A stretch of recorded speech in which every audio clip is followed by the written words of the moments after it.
জাতীয় নির্বাচনকে বিলম্বিত করতেই ইসলামী দলগুলো জুলাই সনদ ও পিআরের দাবিতে আন্দোলন করছে এমন অভিযোগ করে বিএনপি বলছে পিআর নয়, নির্বাচন হবে প্রচলিত নিয়মেই।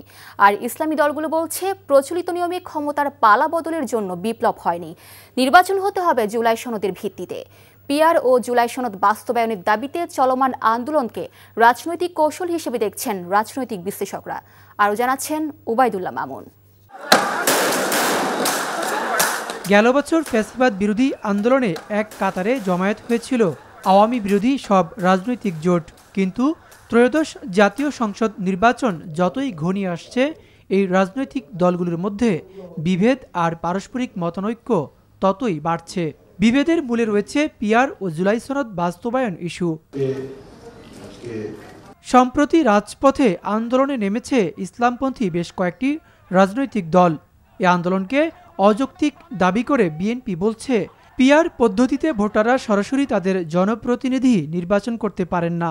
এই যে পিআর পদ্ধতিটা নতুন করে একটা ইস্যু করেছে, আমরা মনে করি এটা সম্পূর্ণ অযৌক্তিক। এদেশের মানুষ প্রত্যাশা করছে ভোট যেভাবে তারা আগে দিয়েছে সেভাবে দিবে এবং সেভাবে সরকার প্রতিষ্ঠা হবে।